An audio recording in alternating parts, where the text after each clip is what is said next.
Hey yo, what's up, people? We're back with SocioPathos.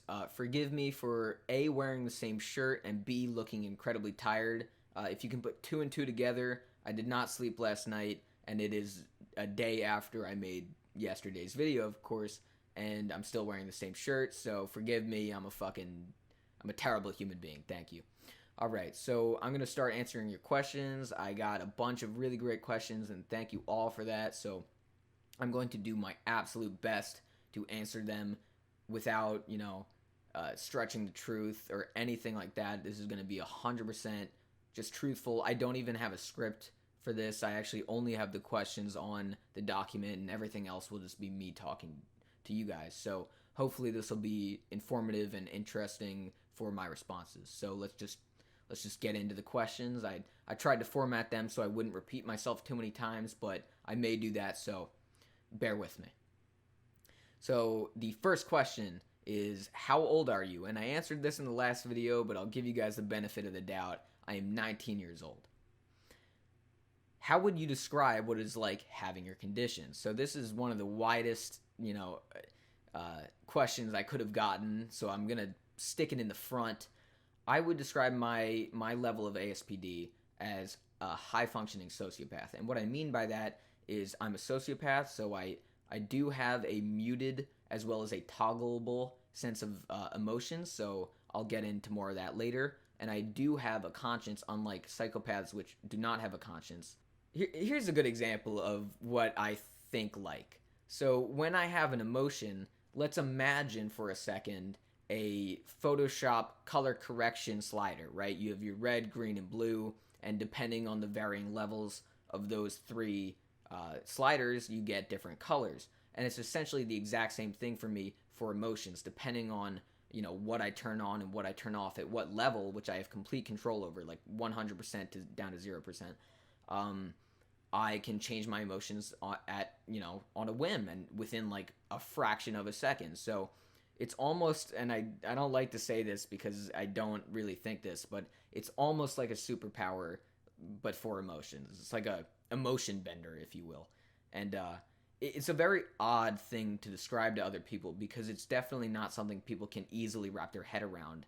And it's not something that's so outwardly apparent that it's obvious to other people and they can be like, oh, yeah, obviously. So it's very nuanced, and I would describe it as, just a heightened sense of, not even a heightened sense, a heightened ability to manipulate both my emotions and my empathy, and a bunch of other little things which I'll get into. So, great question. What is the strongest feeling you have ever had? Why? So, this one I actually thought about a little bit, and the strongest emotion that I've ever felt was anger and or rage. And this isn't specifically because I'm an angry person or anything. It's just because anger is the easiest emotion to feel in almost any person. There's an amazing, wonderful video by CPG Gray that outlines anger and its ability to make people, act. So anger is definitely the emotion I do feel strongest whenever I do feel emotions. I obviously feel all the other emotions a lot if I want to, but anger has a very specific ability to make your emotions visceral. And that's something that if I didn't have an acute ability to control my emotions, I would have a lot of trouble with, because anger is so it takes you over at times depending on what angers you, and what's like the stuff that you hate, right? And like what gets you mad. So definitely anger is the strongest emotion or feeling I've ever had, but not one I like to experience a lot. When did your therapist diagnose you, and how did they help you with tactics for living your daily life? So, great question. I'm very bad with dates and things because my memory is actually not amazing. I've never had a great memory. But I believe I was 17 when I was diagnosed by my therapist. And this was after many sessions of me being, 100% truthful to him. And because he was my therapist because I felt comfortable talking to him about my true thought patterns, and he was very disarming in that way, so I was able to talk to him about it. And he basically diagnosed me after, I want to say, 10 sessions, because at that point it became so apparent that my behavior was in line with and at least a light ASPD diagnosis, that I must have something along those lines. So yeah, he diagnosed me when I was around 17. And how did they help me with tactics for living my daily life? They didn't exactly help me with tactics. They sort of suggested what I could be doing to make sure that I'm not crossing boundaries. We discussed a lot of things that I don't even, it was sort of a blur because most of the time when I was talking to my therapist, I was sort of just opening the floodgates and letting my brain flow out so he could sort of understand that and then give me feedback. And honestly, it's been so long since I've seen him. I would definitely need a recap to have like a perfect example of what he told me I should do. But for the most part, it was essentially don't be a dick. It's very easy. And it's very easy to learn, especially when you have examples of people calling you a dick after certain things. It's like a computer that's it's like a program that's learning something with a set of data.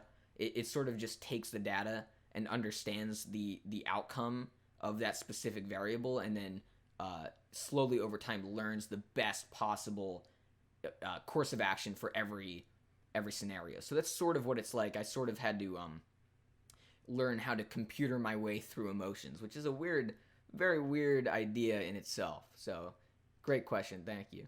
What do your parents think about this? Do they even know? My parents do know now.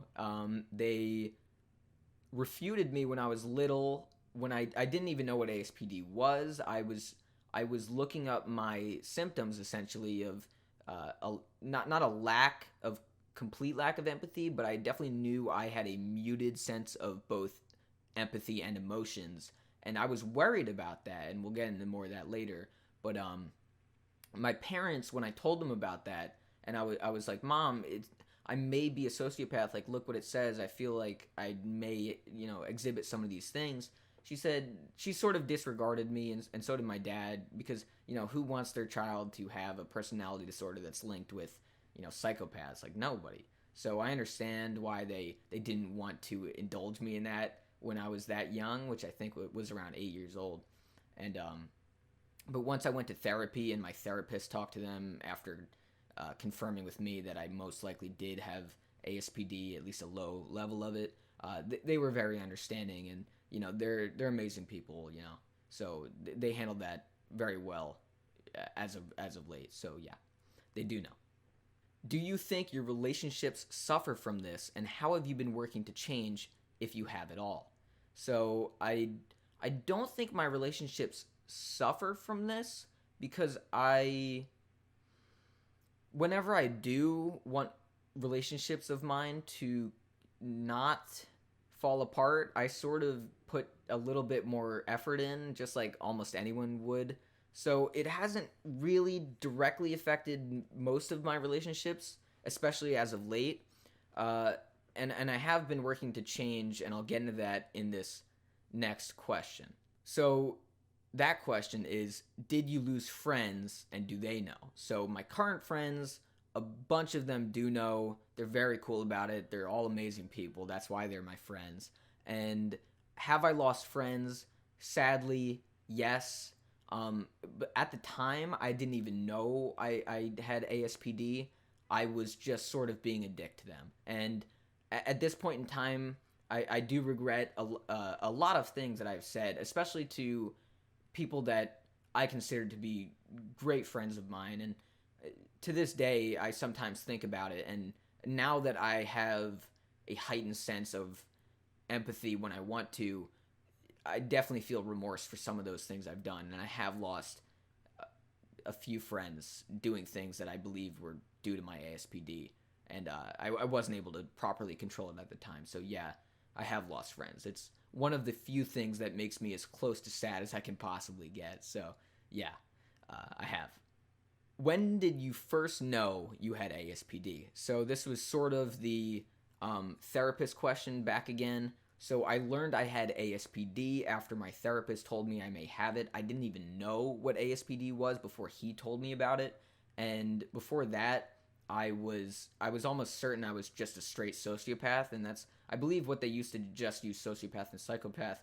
So that was really all there was about it. But obviously, my therapist, being a professional, was much more informed of the the modern words for the diagnosis. So that's when I learned about it, when I was 17 and talking to my therapist. Did you think that there was something wrong with you for not feeling the same as others? Great question.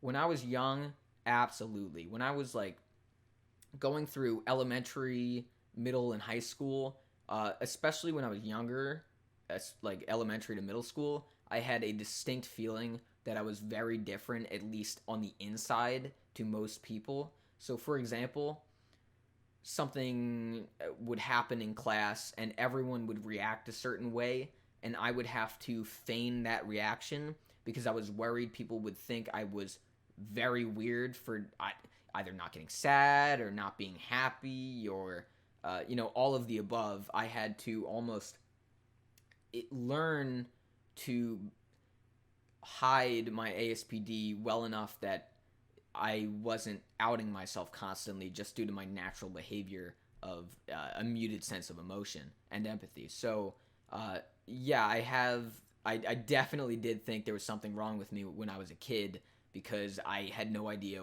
what was wrong with me. I was like, why do I not feel things like they're feeling things? And I was legitimately worried, and that's what actually prompted me to do my own research online, and then that made me tell my mom, like, oh, I think I'm a sociopath, and then you know the story from there. So, yes, I absolutely did think there was something wrong with me when I was little. I don't think there's something wrong with me now. I just think I have a personality disorder, which I guess you could say is something wrong with me, but I don't really view it as a negative always. So, thank you for that question. Good question. What kind of relationships do you seek out, and what do you get out of them? So I mostly seek out friendships because I just love talking to and listening to other people, because I find them fascinating, just because they're like balls of emotions to me, and they're always like 100%, truthful about what emotion they're feeling. They don't, you can't, it's not that you can't hide emotions, it's that you're almost never inclined to, if you're quote unquote normal. So I find it very interesting to interact with just anyone. I always have a great time talking with people, discussing things, and I definitely am more attracted to friendships that are based off of common interests, like video games, movies, stuff like that. Like, I have the Dark Souls 3 Irithel behind me here, so, if you're a big video game fan, maybe we could be friends, who knows? So yeah, I definitely seek out friendships for the most part. Do you feel love and affection for other humans? Wow. That's, whoa. That's a big question. So, let me cut this into pieces. Do I feel affection for other human beings? All the time. I feel affection for basically every human being I come into contact with.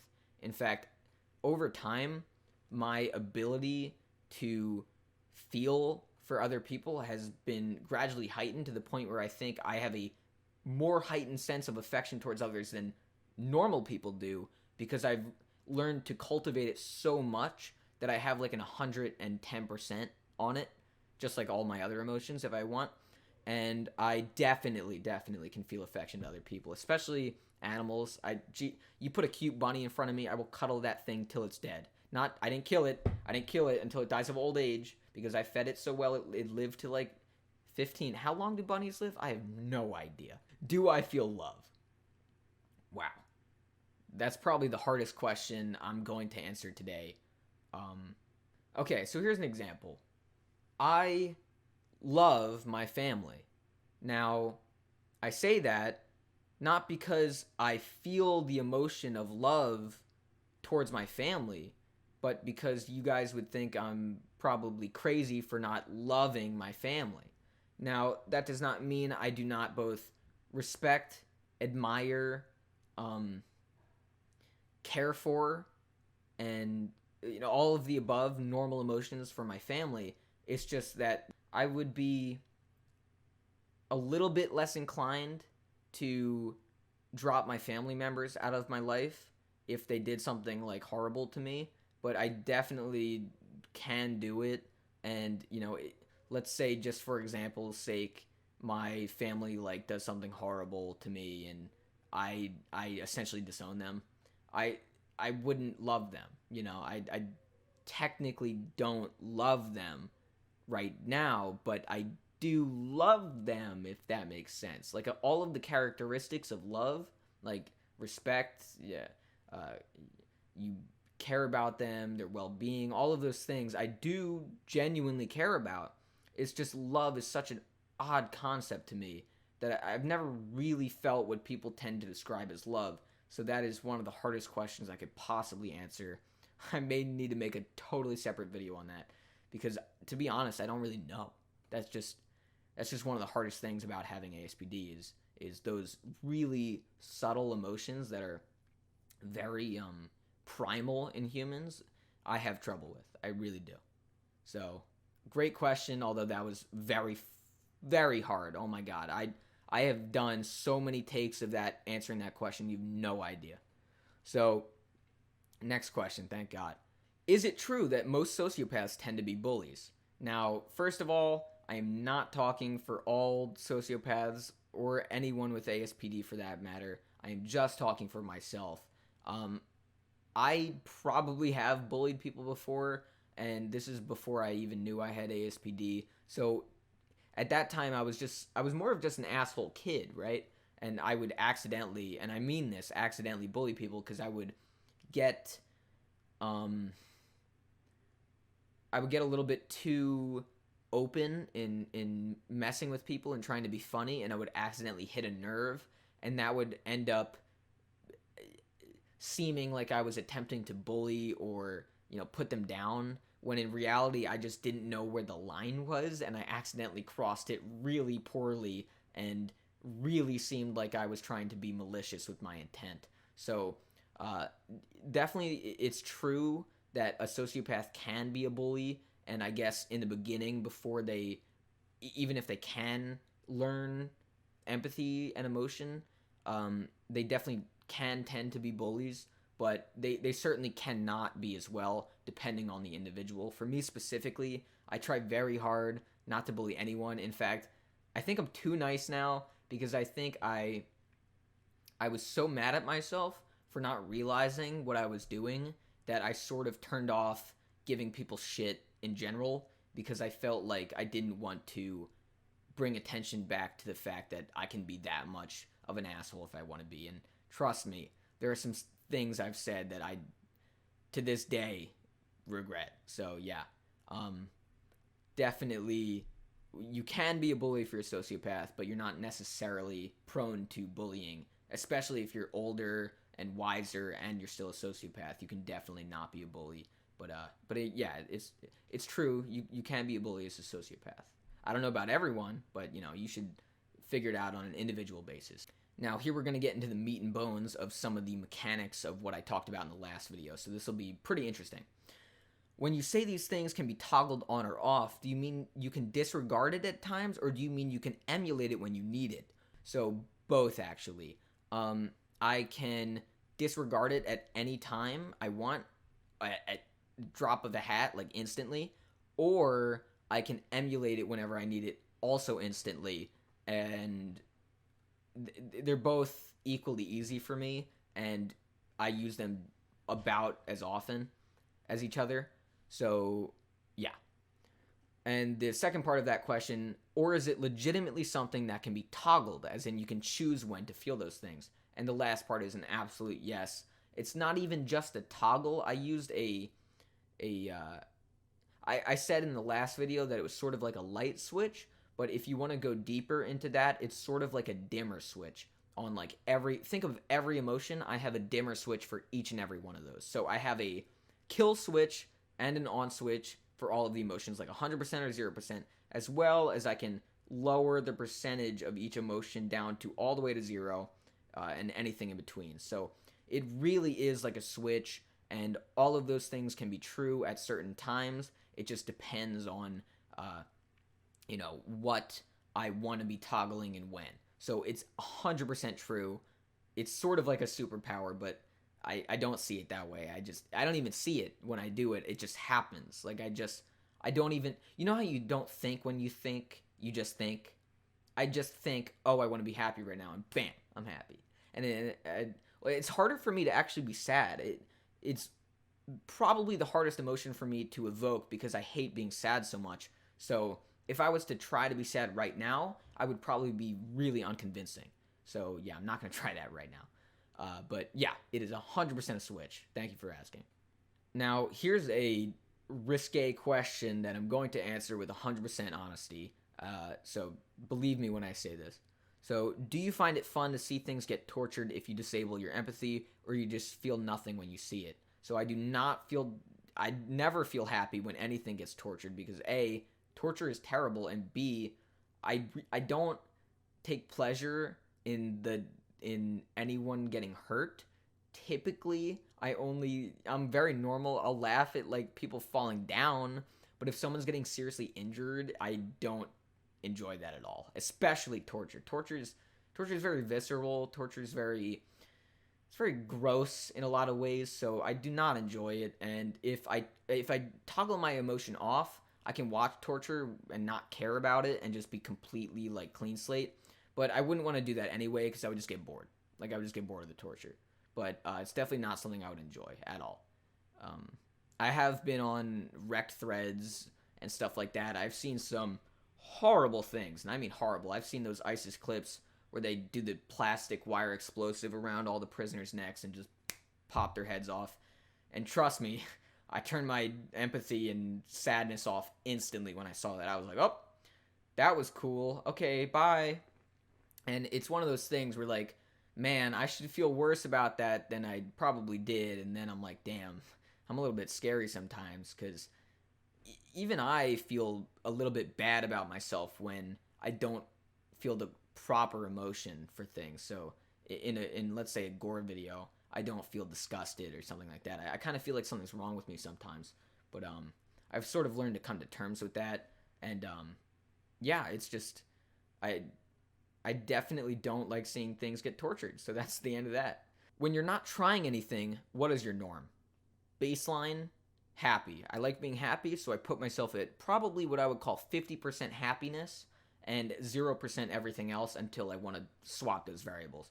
Because being 100% happy is a little bit off-putting.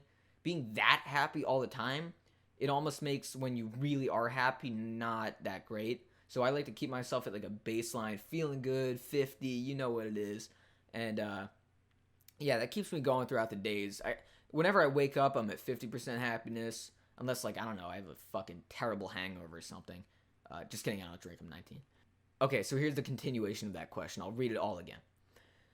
When you're not trying anything, what is your norm? Like, if you saw a child die, for example, do you feel bad and then flip your switch so you don't feel bad anymore? Or is it the opposite? You don't feel bad, but then you can feel bad if you want to. In that specific example, I would feel bad and then flip my switch so I don't feel bad anymore. But there are many examples in real life where I don't feel bad and then feel bad that I'm not feeling bad outwardly. So I feign an emotion to seem normal in that instance. So let's say someone comes up to me and says a relative died. I would not be sad because I know a lot of people, at least, you know, most people that I've talked to, feel that sadness from them and then typically feel sad along with them, and you know they console them and all those things, and I have learned that is the right thing to do, and I now do that. But it's not because I feel sad for them or anything like that. I'm actually, to be honest, if I'm being completely honest, I'm a little bit annoyed if you came up to me and were like, yo, my relative just died, like because what I see from that is you trying to, you know, either make me console you, which is a whole, to be honest, it's a hassle, or it's even a little bit of an attention thing. Because look, everyone has had people they love die. Everyone. Most of my grandparents are dead. I've known a lot of great people that have died. One of my good family friends committed suicide, so I know what death is like. And trust me, it's not fun, and I never wish it upon anyone, literally anyone. But yeah, when you go up to someone and you're like, hey, in the casual conversation, like, oh, how's it going, man? Oh, you know, not so good. Like my mom just died. Like, Jesus, man, you didn't have to tell me. I know you're feeling bad, but oh my God, what a downer. Thank God I can just turn that off. And I don't even need to. Well, what I turn off is actually my annoyance that he would even put me in that situation. So if that makes me an asshole, I'm sorry, but I do I do latch onto their sadness and then boost my sadness levels, and then I'll give them a appropriate response like, oh, I'm so sorry, or is there anything I can do to help, or if you want to talk, I'm here. You can confide in me essentially. So yeah, I definitely switch to feeling if I am not feeling something and feel like I should be, and I definitely switch if I'm feeling something and don't want to be. So yeah, both go both ways. It's very nuanced when I do either, and when it's typically when I'm not feeling something and make myself feel something, that when I'm not feeling something, that situation would make me an asshole for not feeling something. So definitely it's always a beneficial thing for my own personal gain to either feign or lower my emotions. When, let's say in that scenario again, they're like, hey, my mom died, instead of feigning sadness, I will actually really get sad, because that is how much I have adapted into feeling emotions. So I'll take their sadness that I'm witnessing them feel, and I'll inject it into my brain in a way, and then just boost my sadness level. So I will, you almost couldn't tell, because it's real. It's real sadness that I began to exhibit the moment I knew, oh, I should be feeling sad. So it's very much a, should I be doing this? If so, then I'll do it, and if not, then whatever, I don't need to. And yeah, that's pretty much it. It's very nuanced. So I hope that helped. There's so many scenarios which I could answer differently, but in the end, yes, I can do both. And specifically, if I saw a child die, I would feel bad. Yes, I would feel bad, and then flip it to I don't feel anything, because who wants to feel bad about that? Plus, who wouldn't feel bad about a child dying? I mean, I get if you're like a psychopath and you don't know the kid, you don't care. But as a sociopath, it's still saddening to me that such a tragic event happened, because I understand the value of life, obviously. And for someone's life to get stifled like that at such a young age, it's always incredibly sad. So I will feel sad initially, and then I will stifle that, because who likes feeling sad? So yeah, thank you for that question. Very good question. It let me explain a lot of things, so thank you. In what situations do you struggle with, and when is it an advantage to have ASPD? So this is a really good question. So I struggle with, like the scenario before, I struggle with feeling emotions at certain times like I should. For example, when I go to funerals, I have a very tough time being as distraught as I probably should be, and I have to do that thing where I boost my sadness to 110% to even look like I'm a little bit sad. Mainly because I view death in a very positive light, but that's not even my ASPD talking. That's just my mindset as a human being, I think, because I tend to think of the good times that I spent with that individual at a funeral, not the fact that they're gone and I'll never get to see them again, which is obviously sad and anyone will feel sad about. But I tend to feel happy at funerals, because I tend to reflect on the type of person they were, and why so many people are grieving for them, and it makes me happy to think that people would feel sad for them when they die. Like, to me, that's an honor in a way, to die and have people grieve over you. That's a huge honor. People cared enough about you to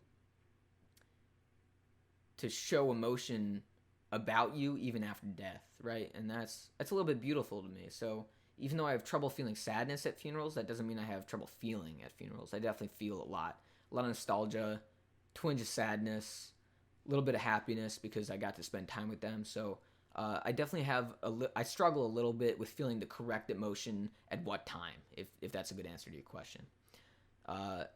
And what is an advantage to having ASPD? This one is very easy to answer. I've already kind of answered it. It's the toggle, I guess, but it's not an on-off toggle. It's not a binary toggle. It's that dimmer switch we were talking about. So it's sort of like a superpower, like I said before.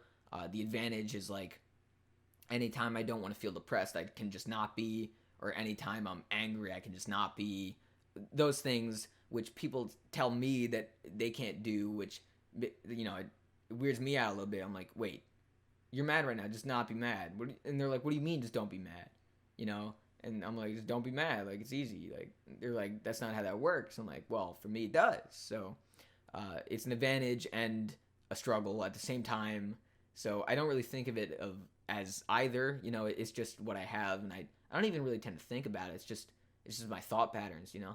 So definitely, I struggle with it, and it's an advantage at times. And there was a quotation for this question. They said this probably needs a lot of differentiation between the subtypes.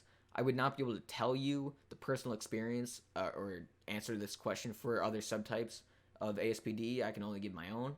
So take that for what you will. Do you hate having ASPD?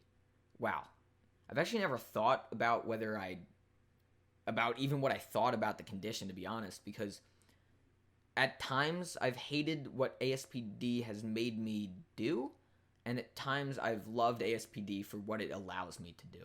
So in calling back to the other question where I have lost friends to my behavior, definitely I hated my behavior due to my ASPD then. But at this point in my life, I don't hate it at all because it's sort of just part of me. And since I've learned to control it so acutely, I feel like it's almost beneficial at this point in my life because it allows me to navigate situations a little bit more steadily than most people would if it was a heightened sense of emotional state. So I do not hate having ASPD, but it is a nuisance sometimes. So it's definitely not the best thing ever, but I don't hate it. I certainly don't hate it. Do you go through the habit of justifying something internally? This is an interesting question. So since I'm a high functioning sociopath, I actually do have a conscience. So I'll bounce ideas right off of my conscience almost like it's a separate entity. So it's like my angel on my shoulder and my real brain is the devil on my shoulder. So my brain will bounce ideas to the angel in a way, or my conscience, let's say, in reality. And I will choose what to do after weighing the pros and cons of whatever I was deciding to do. And then the only time I justify something bad is if I know it won't hurt anyone and it will purely be for my gain and no one will get affected by it, at least not drastically. Like I always weigh things in their weight, in impact on others and myself. So I always bounce things off my conscience because that's definitely a way you start to learn how to empathize with people and emotions and stuff. So yeah, I do justify things internally, and it all depends on what I'm thinking about, but it does bounce off my conscience a lot, yeah. And the final question we have for the very first Q&A I've ever done, do you want to serve some greater good? Now, this is an interesting question because greater good could mean a few things. First off, let me talk about overall greater good. I know this may seem odd, but I'm actually, I consider myself an altruist. Now you're probably like, whoa, wait a minute. Isn't a common trait of ASPD being pretty selfish and you for the most part do things for personal gain and you don't really have emotional connection with others. So how could you possibly be altruistic? And my response to that is when you learn of altruism, right? And you understand the implication that comes with being nice to everyone you meet and respecting others just simply because they're human beings and not because they did anything for you. I've always felt that altruism and just loving everyone is such an easier path in life than really anything else. So I do believe in serving a greater good because every day when I interact with people, I always interact with them in a way that I would deem as, as nice an interaction as I could possibly make it. And whenever I'm asked to help someone, unless it's impossible for me or I really need to go do something else, I will almost always help them because A, I don't really value my own time, and B, like, almost nothing makes me happier than seeing someone joyed by an action of mine. I don't know if that's shared between everyone with ASPD, but at least in my opinion, there's very few things in the world that are more genuinely pleasing to me than making other people happy and seeing them overcome with joy from the thing you did. Like, you can see it in my face right now. None of this is fake. I'm to be honest, I'm thinking back, and none of this is a lie I'm about to tell you. It's a real story. I am. We're talking right now, by the way. I am not very well off right now. I have trouble making rent and my bills and even getting groceries now. And a few weeks ago, I had $15 to make I think it was 5 days worth of food last, and I had like a few things left at home, but really nothing that I really had to eat. So when I went out to go get food at the corner market, there was this guy I see standing at the corner a lot, and he's just a nice guy. I talked to him before. I didn't have anything to give him before because, I don't really carry cash often. But it just so happened that out of my $15 to spend on food for those 5 days, I had $2 cash, and I never have cash. And I once I finished buying everything and I knew I had what I had for those 5 days and I could make it last just barely, I went back to that guy and gave him those $2 because those $2 mean nothing to me. What can you buy with $2? Like, a bag of chips? What made me happy that day was seeing him and his face light up when I gave him those $2. Even though it was $2, and I know that's nothing to a lot of people, to me in this point in my life right now, that's enough money to be important. But to me, what's really important is enjoying every day as much as I can. And part of enjoying my day, now at least, is being altruistic. So in that very specific case, it was helping out that guy to get a slice of pizza because he's on that corner sometimes, and I see him, and I want him to feel as good as I can feel at any given moment, if that makes sense, And nothing makes me really more genuinely happy than to, as you asked, to serve a greater good or to help others. And a lot of people will think that's not characteristic of someone with ASPD, but I highly disagree. I don't think it's even dependent on that. I think you can be a low functioning psychopath even and even have enjoyment from doing something nice for others because of the reaction they give you. It's always great. Maybe not psychopaths. I shouldn't talk about psychopaths for them because I'm not one. Actually, scratch that psychopath thing. I don't know. But maybe a sociopath would agree with me. Who knows, I'm just talking about my own opinions here and my own mindset. So please remember that this is just me. I'm not anyone else. I do not represent everyone with ASPD. And, I'm not even a mental health professional. So, yeah. Okay, that was the very first Q&A. Thank you so much for everyone who left a comment, and especially thank you to everyone who subscribed.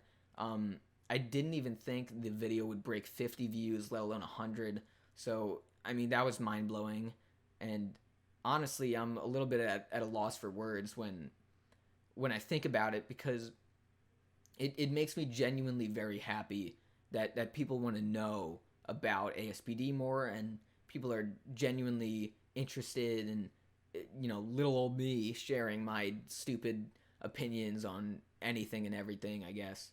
So, I thank you for caring about people with ASPD. It really means a lot to me, and I'm sure a lot of other people, because just like any other personality disorder or even mental illness or any affliction that anyone may have, we're still people too, and there's always nuance to every situation. So just thank you for being here, and thank you for asking questions. And yeah, I'm truly blessed that I even got to make this second video, because I was worried that no one would see the first video and I wouldn't get any questions, and I would just delete the channel and forever forget that I attempted to out myself online as a high functioning sociopath. So Man, I don't know. It's been crazy to me. I mean, especially because I haven't slept in 24 hours, which is why I'm still wearing this shirt. Do not at me about that. I didn't sleep all night, so it's the same day to me. Same day as yesterday, the last video was made. Anyway, I don't want to keep rambling. I'm so tired. I'm gonna pass out. So, what else do I have to say? I want to know what you guys think, and if that was helpful information, and if I should keep doing things like this to help keep people informed about ASPD, and yeah. So, thank you so much for watching. It honestly means the world to me. Like, nothing made me happier when I got your guys' comments, and they were actually genuine questions. I was elated, to say the least. So, thank you so much for the final time. All right. Whew. Second video done. Oh, Jesus. Okay. That's been SocioPathos. I'm out.